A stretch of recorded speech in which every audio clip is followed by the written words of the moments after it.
The program you are about to hear is an interview with Mr. Robert Welch, founder and president of the John Birch Society. The material in this program is from a series of interviews given by Mr. Welch to members of the Fourth Estate during the recent past. This material was collected and brought into a single interview form in June of 1971. It first appeared in print in the July 1971 issue of the John Birch Society Monthly Bulletin. It is our hope in bringing this material to you that you will pass it along to your friends, thereby making them more aware of the master conspiracy that exists in our world. And if enough people are prompted by listening to this program to go on and learn more of the truth about our nation's enemies, it will help a little bit towards enabling us to celebrate many more Independence Days in the future. The interview commences with a question directed to Mr. Welch. Mr. Welch, do you expect to win this struggle? Yes. More precisely, we intend to play a vital part among the combined forces that in time will fully expose and completely destroy the whole conspiracy. You mean the communist conspiracy, of course. No, we mean far more than that. We believe, just as Dr. Bella Dodd had come to believe before she died, and as many others do today, that the communist movement is merely one arm of an immense and tremendously powerful master conspiracy. What is the other arm? Oh, this gigantic octopus has many arms, which now writhe and twist all over the world.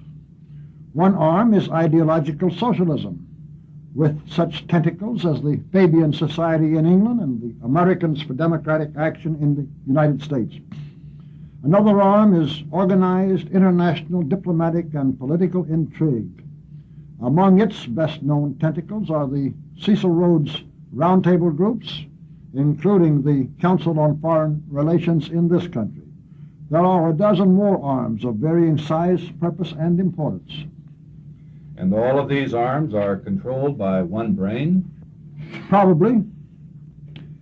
Their activities are directed from one nerve center anyway. Otherwise, these thousands of tentacles would sometimes foul each other up by moving at cross purposes. They almost never do, even when they cunningly create that impression. Quite frequently, for instance, some tentacle of the communist arm is engaged in ostentatiously vicious rioting against the policies of the political arm. But a careful scrutiny of the whole maneuver is usually quite revealing. The rioting and clamor supply the political arm with the excuse and the means to seize more power for itself and to make further concessions to the demands of the communist arm, which is exactly what the master conspiracy had planned in the first place. But if there is one nerve center plotting all of these worldwide activities, where is it located? We don't know. It is doubtful that any anti-communist knows, and it is certain that, except for a very tiny fraction at the top, the tens of millions of communists and other agents of the conspiracy throughout the world do not know either. And there are that many communists?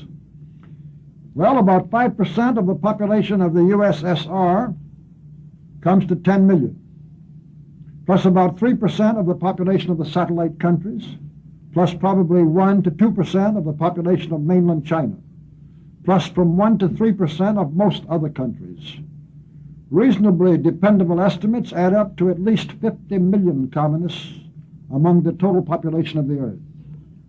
But Moscow is not the headquarters of the international master conspiracy? Heavens, no. The Kremlin is theoretically in charge of the communist arm. But let us emphasize once more how subordinate this arm is to the total design. The master conspiracy had been in existence for 2 generations and was already powerful and extensive enough to bring on the simultaneous revolutions of 1848 in many countries before the communist movement was even inaugurated. So Karl Marx did not originate the conspiracy. Far from it. Marx did not even originate its communist arm. In 1847, he was a young revolutionary intellectual who was hired by one group of the conspirators to codify the plans, methods, and purposes of their activities. This he did with such ruthless logic, although with almost no originality, that his party platform for the conspiracy, known as the Communist Manifesto, gave birth to the communist movement, and incidentally brought the word communism into the European languages with its present meaning. But Karl Marx himself was considered so unimportant as merely a midwife at this birth that his name did not even appear on the manifesto when it was first published in 1848, nor for 20 years thereafter. The glorification of Marx as a great sociological scientist and philosopher was an afterthought, to which the conspiracy began to give effect decades after the Communist Manifesto first appeared. And this subordination of the communist movement to the service of the master conspiracy has continued ever since? Most assuredly.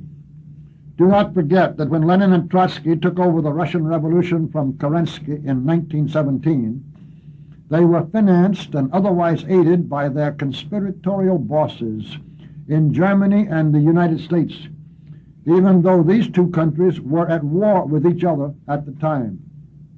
The conspirators, however, as always, were only at war with civilization.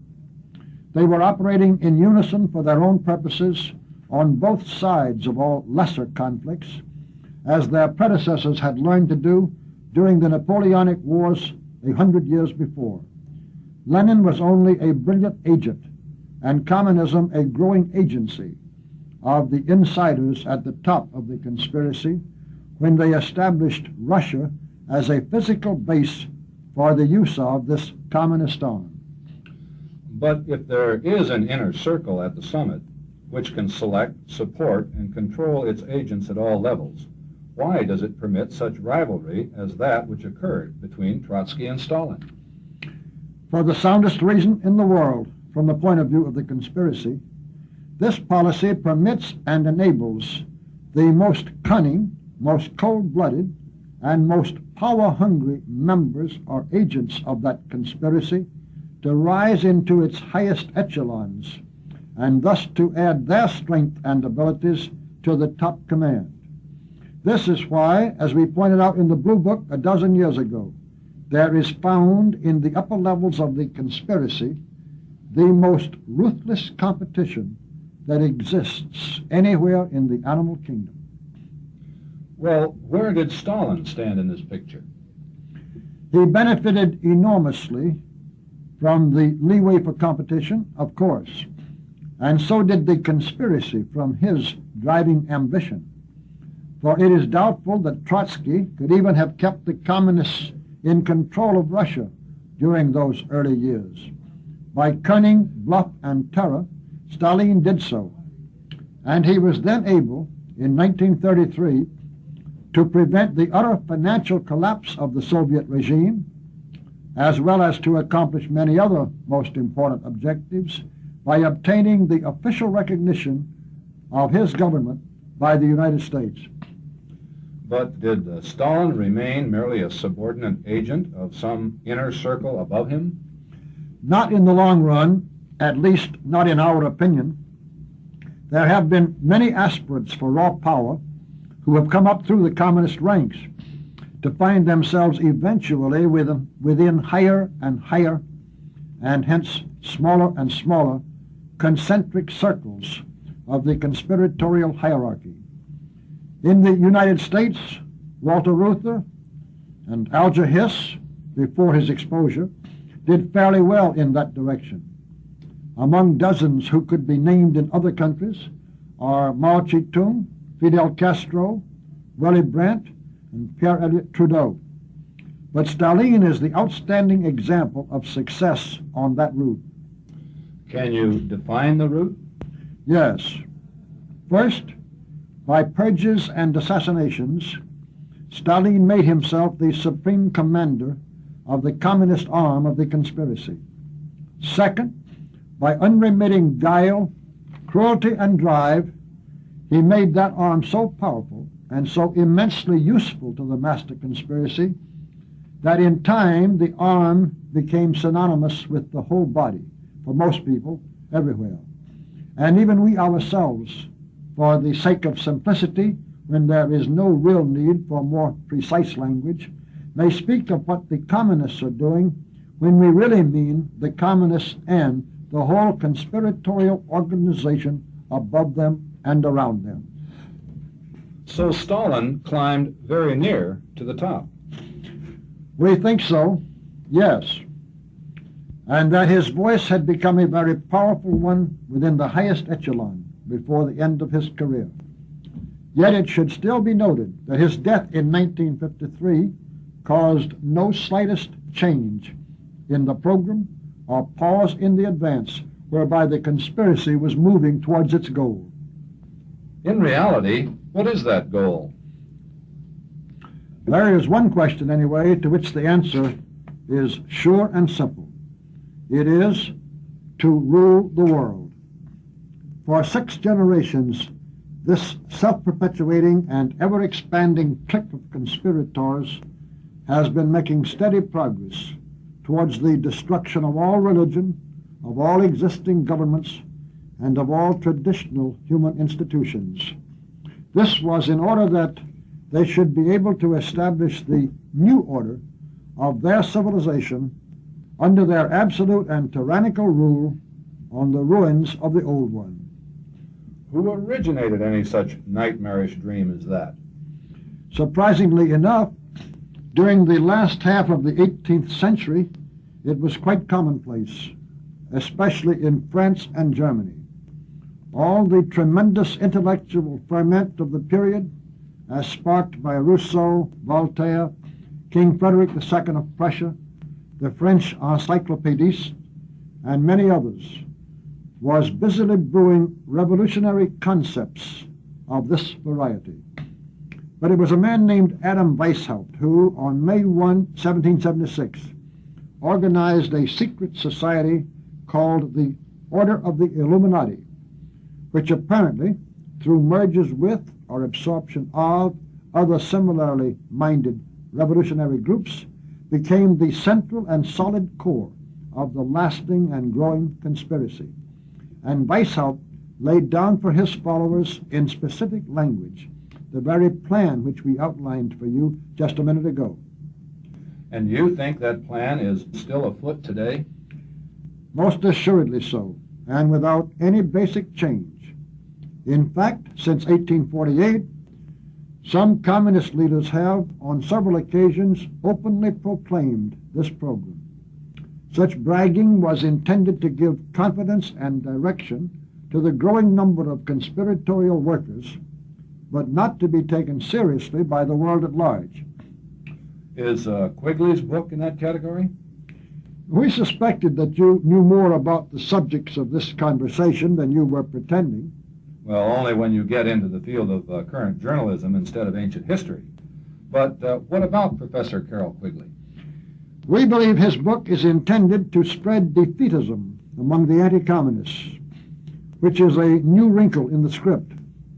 As you probably know, Quigley's recent enormous volume, Tragedy and Hope, has boastfully informed all who would listen that the conspiracy is now so near to final and complete success as to make resistance a foolhardy tragedy and peaceful submission the only hope. And since the conspiracy has already imposed its incredibly brutal tyranny on 1/3 of the populations of the earth, Quigley's blackmailing threat is not to be lightly brushed aside. But why, during almost 2 centuries, would able and practical men, even those with a power-hungry psychosis, devote their lives to so evil a cause from which only some later clique would benefit? Oh, but they never did. This would have been contrary to the whole knowledge of human psychology on which the conspiracy has always counted so heavily in its plans. Everything about the grandiose scheme was designed to provide its adherents with appropriate rewards in money, prestige, or power during their own lives. It's too bad we can't take the time to give you 100 illustrations with convincing details. Well, never mind the 100. Name 3, as the saying goes. Served up with or without the details. Okay. There's Woodrow Wilson, who became President of the United States. Nathan Pusey, who became President of Harvard. And Christian Herter, who became Governor of Massachusetts and then Secretary of State. In every case, these men were enabled by the insiders to achieve such positions of power and glory because of what they had already done to support the conspiratorial program as assurance of the far more important things they would later do, and actually did, in higher places. The record to that effect is clear beyond all question, and it seems very unlikely that any one of them would ever have climbed half so high without the invisible but immensely powerful help up the ladder. This whole process is of the very essence of the plot. But you cannot even guess where the headquarters of this master conspiracy are located. Oh, yes. When you asked that question before, you were looking for something we could prove. If you would let us give you a guess, we can make it a good one. We'll even creep up on it with some solid history. From the founding of the Illuminati on May 1, 1776, to about 1786, its base was in Bavaria. Excuse me a minute. You mentioned the birthday again. Is that why May 1 is now the International Red Holiday? Yes. Okay. So where and why were the headquarters moved in about 1786? To Paris, probably not by deliberate intention, but by the natural development of events. For in the 1780s, Weishaupt's associates succeeded in illuminating, as they described it, and taking charge of most of European Freemasonry outside of England, with the Grand Orient Lodge of Paris, which had long been a hotbed of revolutionary and subversive activity, as headquarters. The reach of this illuminated movement was rapidly extended throughout more than 300 lodges in France, and most of those in the German states.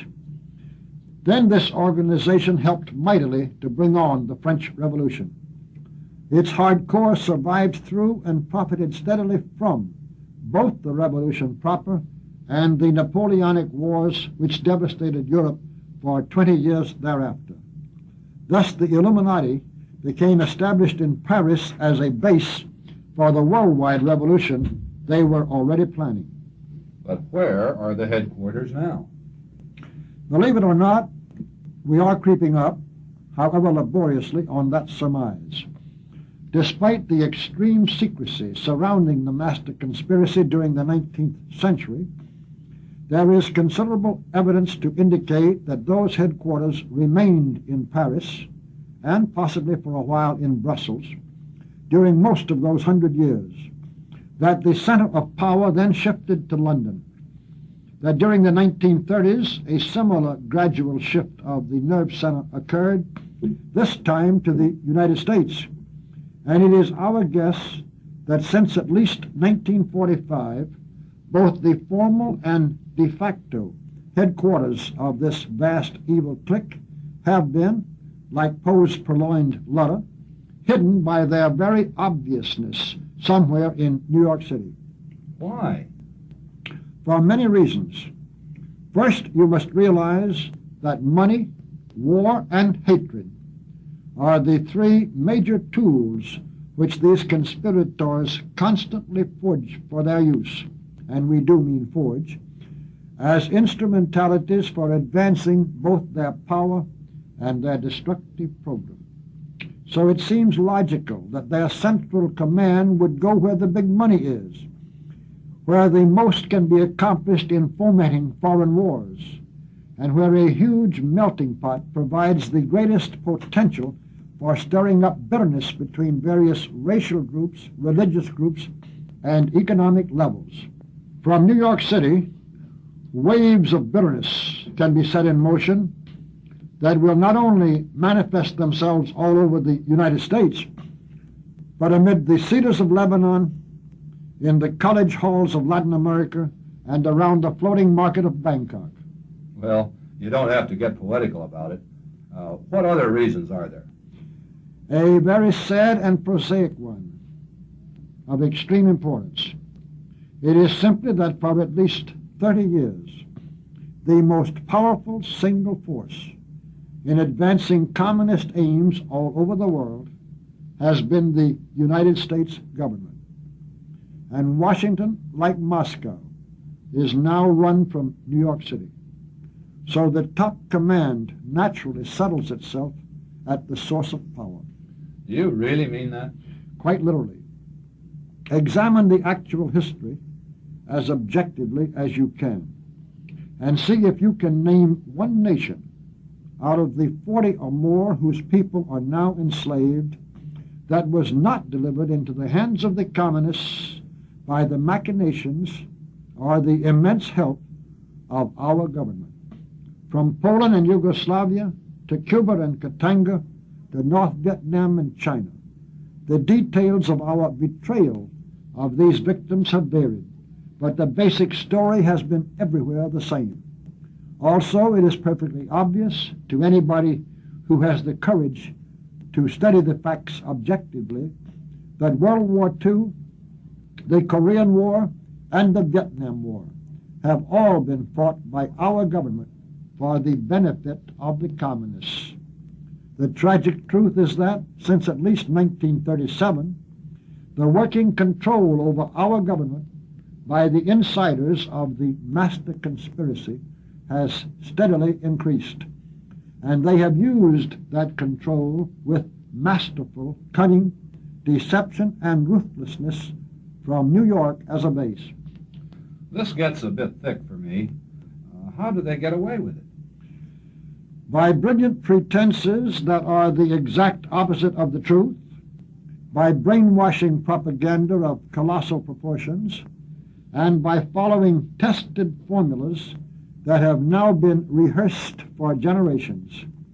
The whole world is truly a stage today, and almost everything happening on that stage is an act for which the basic script has been written in advance.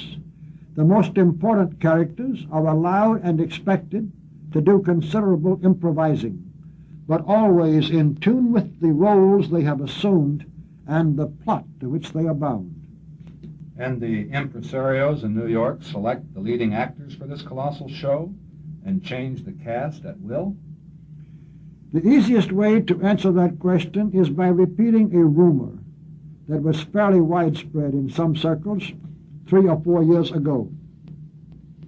It was that David Rockefeller, president of one of the world's largest banks, had fired Nikita Khrushchev as the prime minister of Soviet Russia by simply sending a messenger to Moscow to tell Khrushchev that it was time to step down.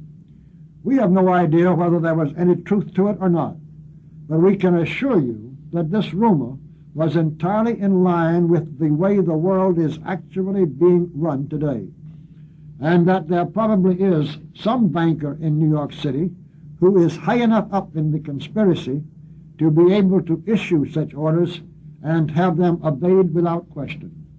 What about a cup of coffee? Mrs. Sproul, our friend here is so flabbergasted by just an inkling of the truth that he needs a cup of coffee to revive him. Can you cope? Okay, thanks for the coffee. Let's go on. How much of what you have been telling me can be proved? Every word of it, beyond all question, except where we have clearly indicated that we were dealing in surmises. And for many years, even our surmises have had a sad and unfortunate habit of turning out to be true. Well, then why aren't these facts better known? Because of such enormous efforts to suppress them, especially since around 1800, the most arduous task of the conspiracy has been to keep the world believing that there was no conspiracy, and to smother all books and pamphlets which would reveal its existence.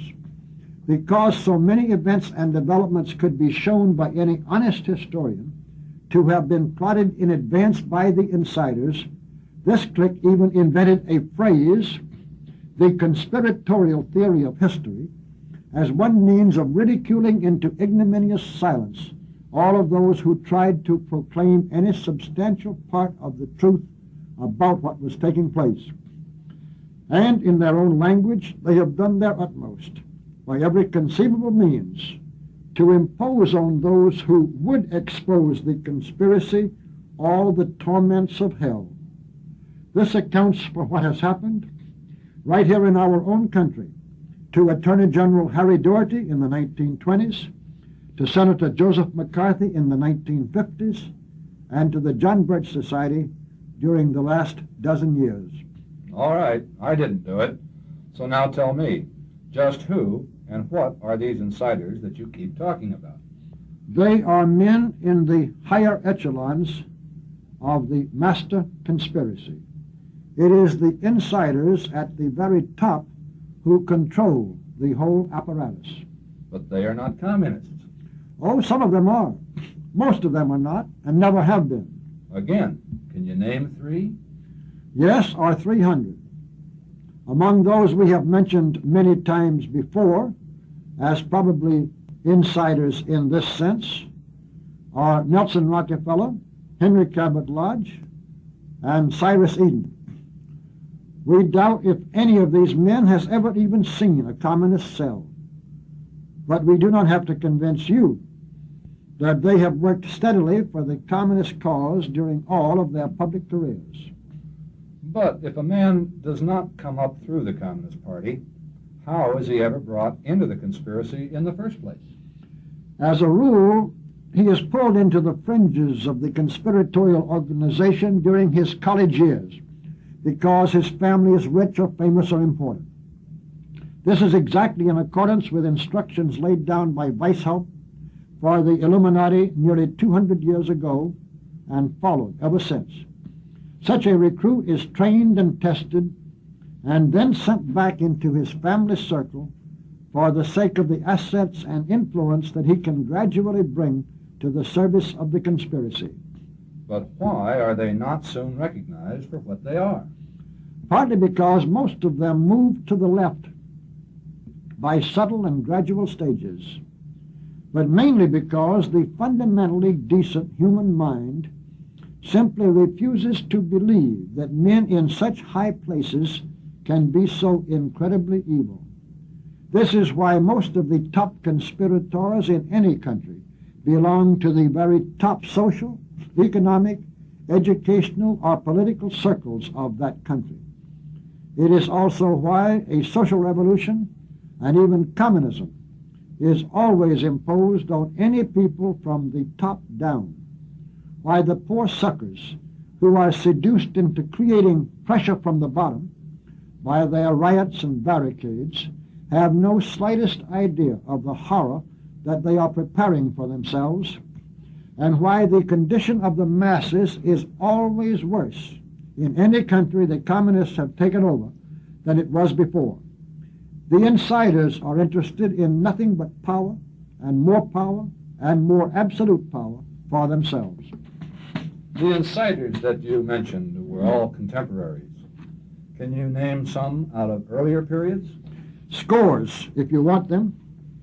Moving backward from the present, our sampling could include Christian Herter, John Foster Dulles, Fiorello H. LaGuardia, Bernard Baruch, Carter Glass, Thomas W. Lamont, Newton D. Baker, John Dewey, Andrew Carnegie, and the most important American insider of the first decades of this century, Edward Mandell House. If you wanted us to go further back, we would include the names of Albert Pike, Judah P. Benjamin, Thaddeus Stevens, and Edwin M. Stanton.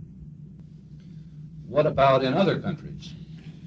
Well, to compile any sizable list, we should need more time in order to make sure of our ground.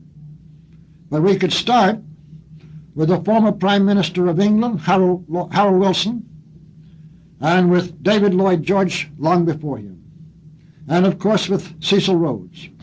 On the continent, we could certainly begin with Prince Bernhard of the Netherlands, or with Georges Pompidou, the present Prime Minister of France, and come up with many unquestionable names as we moved back to Prince Otto von Bismarck of Germany, and, rather surprisingly, a man Bismarck destroyed, the Emperor Napoleon III of France. You mean that Louis Napoleon was a member of the conspiracy? Oh, beyond all question. That's how he came to be able to take such advantage of the Revolution of 1848 as to make himself Emperor of France within 4 years thereafter. Even during his forced exile in the United States around 1830, he was known by the nickname Carbonaro. This was because he had long been a member of that revolutionary combination of a secret society and a guerrilla army founded in Italy, which was known as the Carbonari. And it is worth mentioning parenthetically, while we are on the subject, that John Wilkes Booth, who assassinated Lincoln, was also a member of the Carbonari. But to follow up the extreme significance of that fact would take us right out of the present ballpark. I'm sure it would. So let's return to Napoleon III. If he was one of the insiders, why did they let him be completely ruined? Because as emperor, he gradually acquired delusions of grandeur, with resulting traits and ambitions which were putting him on the side of the traditions and system of governments that the insiders were trying to break to pieces. Actually, it was for exactly the same reason that their predecessors had turned against the original Napoleon in 1810, after he had married Marie Louise of Austria. For he thus allied himself with the very ancien regime which the Illuminati insiders of that period had been seeking to demolish, and which Napoleon himself, up until then, as the child and chief beneficiary of the revolution, had been so mightily helping them to do. They certainly did not want so able a protagonist as Napoleon to wind up on the other side helping to preserve the old order. And within 5 years they were able to see him exiled permanently to St. Helena. But this discussion also leads too far afield. I agree. Let's come back closer to the present for one more sally into history before we return home altogether. Why did you omit Ramsay MacDonald of England and Charles de Gaulle of France in your short list of insiders just now? For a very good reason. We were concentrating on important members of the conspiracy who had not come to glory out of the communist ranks. It is too hard to tell about Ramsay MacDonald for us to venture a guess here. There are strong indications that he was a communist. The fact that he opposed World War I, however, does raise questions. For that most senseless of all wars in history, with no possible reason for those on either side to be fighting each other, was certainly contrived and brought on deliberately by the propaganda, intrigues, and machinations of the insiders.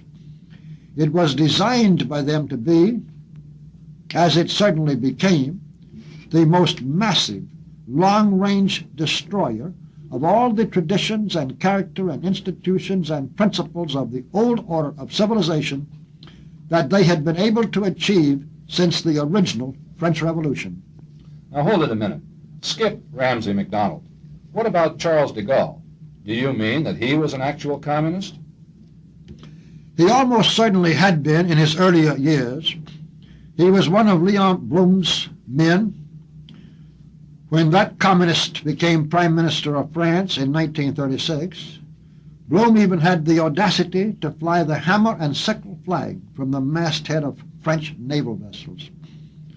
And incidentally, the fact should be of some interest to Americans that it was de Gaulle's patron, Leon Blum, who introduced into management labor problems the communist technique of the sit-down strike, which Walter Reuther then used so ruthlessly in this country against General Motors.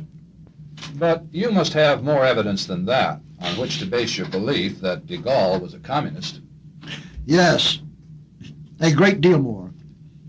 and some of it is worth repeating here as an object lesson for all Americans who will read whatever you may write. Let's begin with the fact that after 1940, de Gaulle used typically vicious and ruthless communist tactics in eliminating, by murder, false accusations, and other means, all high officers in the French army, such as Admiral Darlan and General Giraud, who stood in his way. He went on, by the same methods, to the virtual destruction of that army and the substitution in its place of his own resistance group, to the skillful undermining of Marshal Pétain's government, and to the brilliantly cunning steps in his climb to completely illegal dictatorship over France in 1944. Then he allowed the communist hoodlums of his resistance to engage in their so-called purification of France, whereby over 100,000 patriotic Frenchmen were murdered and more than 1 million incarcerated during the next 15 months. Even theoretically, this was for nothing more than having obeyed the orders of their legitimate government under Pétain. Actually, it was a typical use of communist terror to suppress all opposition. Yes, I am familiar with what Cicely Huddleston wrote in his excellent book, France, The Tragic Years. And I gather that you feel de Gaulle was personally cognizant of and responsible for everything that happened in this massive reign of terror. There can be no doubt about it. At this very time, de Gaulle had deliberately called back from Moscow the wartime deserter and traitor, Maurice Thorez, head of the Communist Party of France, as second in command to de Gaulle himself in ruling the country. And while we cannot name them offhand, there were 4 other known high-level communists installed in his official council. It's no wonder that the daily worker in this country gloated so gushingly over what de Gaulle was doing to France, or that even respectable American newspapers were then referring to de Gaulle as Stalin's man. But by the beginning of 1946, I remember, de Gaulle was obliged to retire into his role as an elder statesman. Why? For many reasons. First, there was the returning sanity of the French people and their rising resentment against the terror. Second, the high command of the master conspiracy obviously felt that any effort to make France a Soviet satellite or an outright communist nation at that time would be premature. They had many other fish to fry before that step would be logical. Stalin and his friend Eisenhower, with the full power of the American occupation forces under Eisenhower's command to pave the way, were already extremely busy in the far more logical step of bringing Poland, East Germany, Hungary, Yugoslavia, and other countries of Eastern and Central Europe under Stalin's rule. De Gaulle and his designs to Sovietize France were to be saved for another day. Which came a dozen years later. Yes, certainly proving that the greatest asset the conspiracy has in any country is the poor memory of its people and the congenital gullibility of the human race. For de Gaulle came back to power in 1958, you will recall, posing as an anti-communist, with the avowed mission of keeping Algeria French. His actual purpose, of course, as became obvious in time, was to betray Algeria and its pitiful people, who were loyal French citizens, into communist hands. And somewhat incidentally, in doing so, to make a shambles once again out of the French army through the resistance of both its officers and men to the treason that was being imposed upon them. De Gaulle has the distinction of being the only man in history who ever deliberately destroyed the army of his own country twice in one lifetime. You spoke of lessons to be learned by Americans from de Gaulle's career, such as? There are many. Some we've already touched on. most important perhaps, is one standard technique used over and over by the insiders. Whenever a rising awareness and resentment of what the communists are doing begins to reach the danger point in any country at any time, the communist conspiracy always has one of its own men, built up by deception and propaganda, all ready to move around in front and lead the crusade against itself.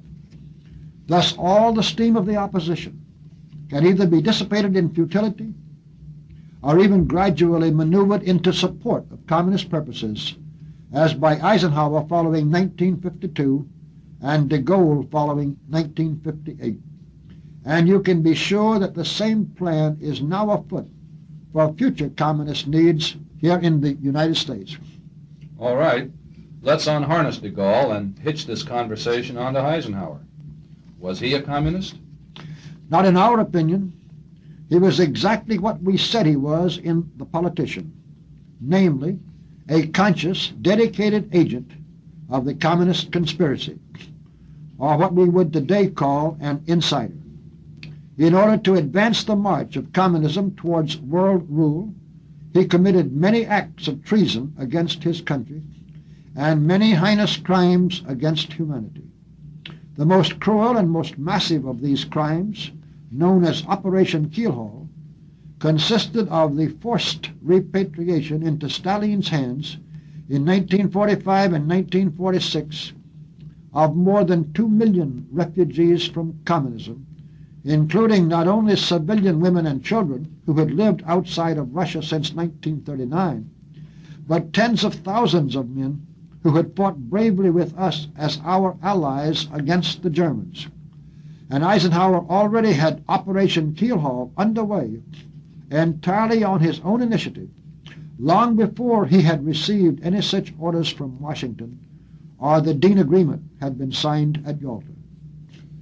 Where have the details of Operation Keelhaul been exposed or recorded? In part, at least, in many places, despite all of the powerful communist efforts to the contrary. The English author, Peter Huxley Blythe, gives a great many of the tragic facts in his excellent book, The East Came West. But if you will pardon us for telling the truth, by far the most complete and best documented account of the whole horror is to be found in our own book, The Politician. You are visibly making a plug for The Politician in the hope that I will use it. I recognize this volume of history has been mercilessly smothered, and that it has stood up very well as to accuracy and documentation against massive efforts to discredit it. But why are you so anxious to have the book more widely read? Because it is a solidly factual record of Eisenhower's immense contribution to the advance of communism, both as a general, as a college president, and then as President of the United States. Nobody can understand what the Nixon administration is doing without first knowing what the Eisenhower administration did. And properly appraising the present administration is of extreme importance. So just what is the Nixon administration doing? Up until recently, it has been making all the proper motions and statements in supposedly standing up for balanced budgets and against inflation, for continued dependence on a free enterprise economy against our rapid slide into complete socialism, and for American patriotism against an ignominious surrender to our communist enemies. But even while proclaiming these once Republican and always American positions, the administration has been going smilingly down to defeat on every issue. And there has been no change? Yes, for the worse. Now the president is openly stating that he's a Keynesian in economics, that he wants to get us out of the war in Vietnam without even any pretense or possibility of victory as rapidly as he can, and that he wants even the Red Chinese as well as the Soviet regimes of Europe to climb into bed with us. The big bed, or the great merger, that he has in mind is obviously the communist-controlled United Nations. and he is now not only acting directly in violation of the campaign promises on which he was elected, but is daily declaring his open repudiation of those promises. Well, I must say that in so brief and informal a survey, you have given me quite a scary picture of the size and power of the long experience and entrenched positions of the tremendous progress and deadly purpose of the master conspiracy as you see it. Aren't you frightened by the outlook? Frightened? Yes. For if the United States is taken over by the communists, there is no question but that the remainder of the free world will be subjugated in a few months, and there will follow the greatest bloodbath in human history to wipe out even all potential resistance to the communist tyranny. But pessimistic, not at all, for the insiders still have a long way to go before they can impose their slavery on the American people, and there is a great deal that can be done to prevent it. But you think that we already have a communist-controlled government. Oh, without question. There are only about 15 governments now left in the whole world that are not, for all practical purposes, run by the communists. But that does not make us a communist country by any means. Charles de Gaulle told his closest associates in 1962 that he would make France a communist nation within 5 years. The statement probably was not backed up by any plans of his bosses within the inmost circle of the conspiracy.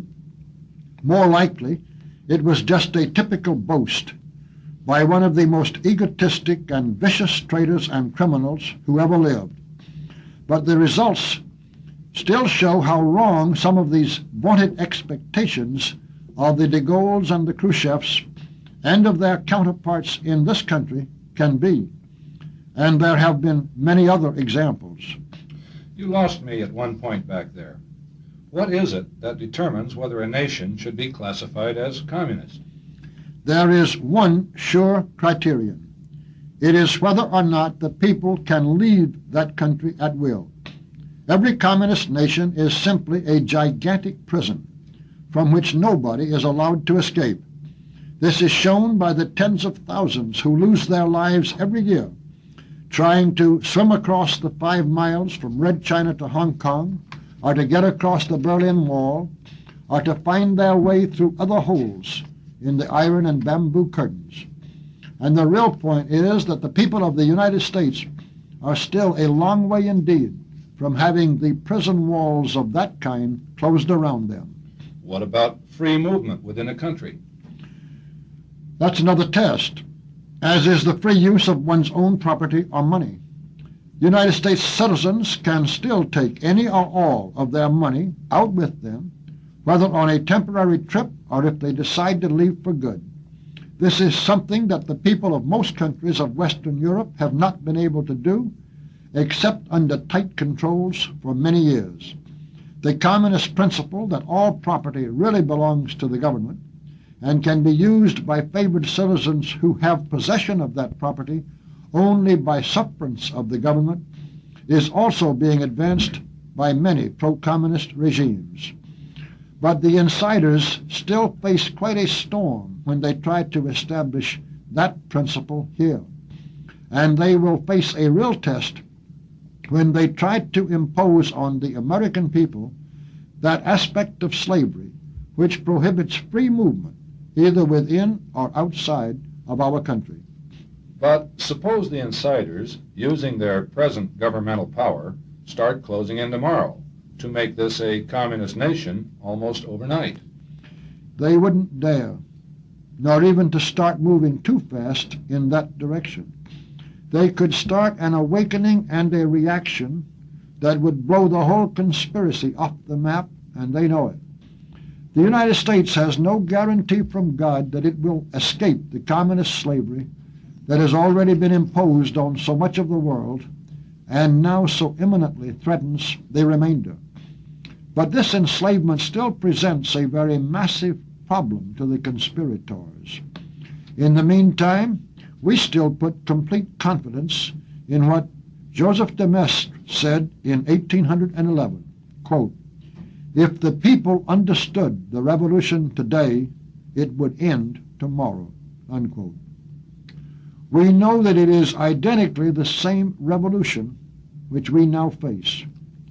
And we know that for the first time in all those 160 years since de Maistre spoke, there is a sizable organization of courageous and honorable men and women dedicated to creating that understanding for which he prayed.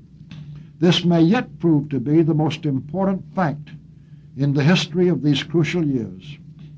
Well, that is a gallant position and a beautiful hope. But what are the obstacles faced by the conspiracy that will give you time to create this necessary understanding? May we enumerate a few of the most important? Please do.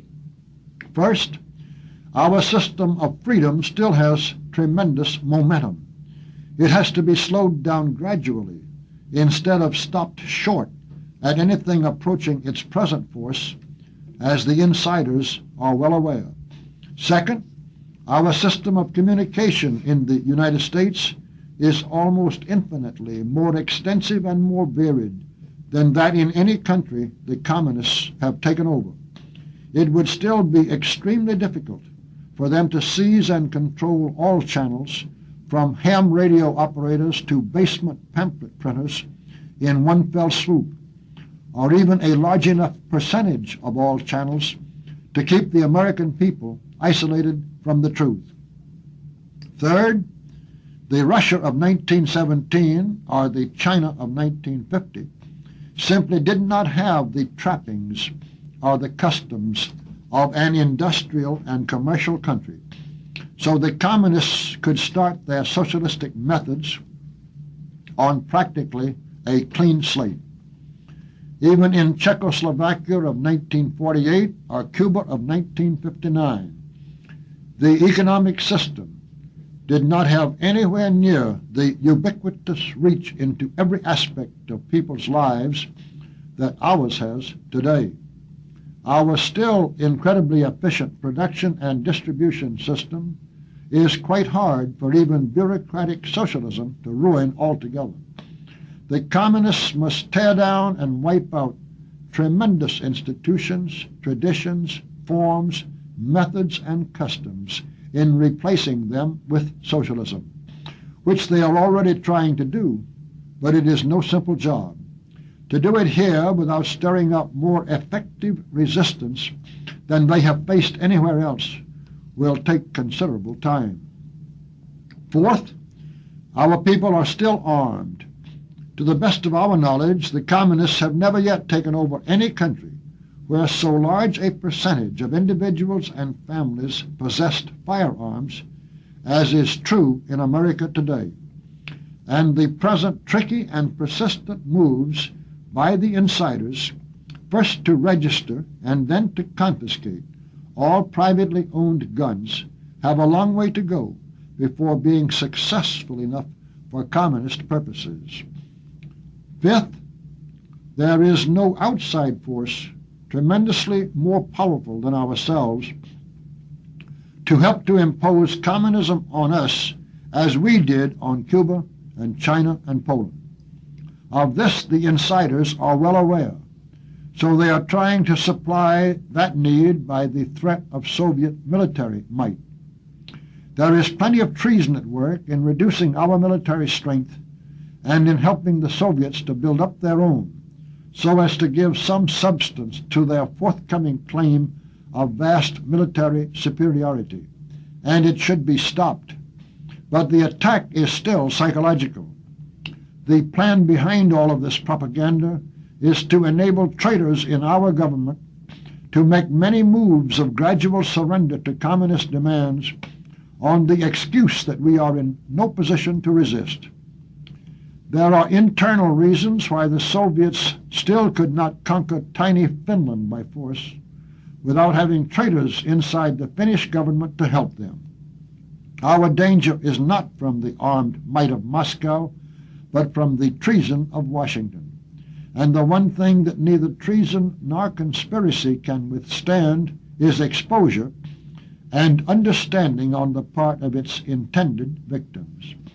Finally, without trying to make this list anywhere near complete, there is still far more patriotism left in America, with far more decency and self-respect and basic good character among the American people than the communists can afford to ignore.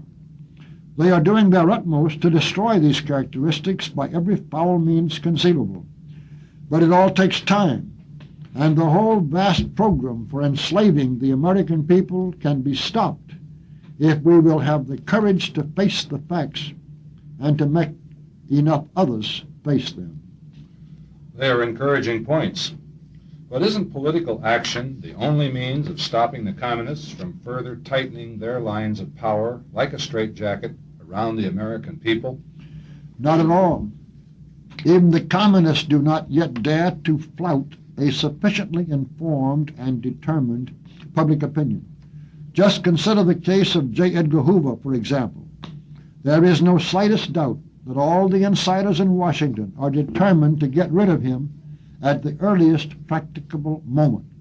But even with his advanced age to support their arguments, they do not dare push him out in the face of so much public opinion to the contrary. Also, please do not underrate the potential effect of our educational program on political action. We believe that truth is the most powerful weapon in the world, provided, as George Washington said, somebody will take enough trouble to bring it to light. And that is the very purpose of our existence. So please consider what 1,000 Birchers in every congressional district could accomplish through the understanding and leadership they could provide without the society itself ever taking any part in politics or even supporting any of its own members who run for office. Do you know who got the largest vote of any candidate for Congress in the United States in the 1970 elections? It was a long-time, ardent, and outspoken Bircher, running openly and basically on Birch principles, the Honorable John G. Schmitz of the 35th District of California. The people of his district were sufficiently informed as to what was at stake, and it is no coincidence, of course, that this is a part of the very area of the United States where we have been strongest. Mr. Welch, one final question. Why have not the communists assassinated you? Give them time. So far, they have evidently believed either that they could destroy the John Birch Society, and goodness knows they have tried, or that I would cause them more damage and danger as a martyr than I could while still alive. And that is the only single attitude of the communists with which I have ever been in agreement. They do not want to make me a martyr, and I don't want to become one. What we want now is to move fast enough to have the society reach a level of influence that can slow down the communists, stop them, and finally rout them altogether. And July 4, 1971, just 5 years before the 200th anniversary of our country's independence, or before its formal absorption into a one-world communist empire, as the case might otherwise be, seemed an excellent time for us to give you this kind of an interview, and to end that interview by quoting once again from Wordsworth. The land we from our fathers had in trust, and to our children will transmit or die. This is our maxim, this our piety. Thank you, Mr. Welch. And I thank you for listening.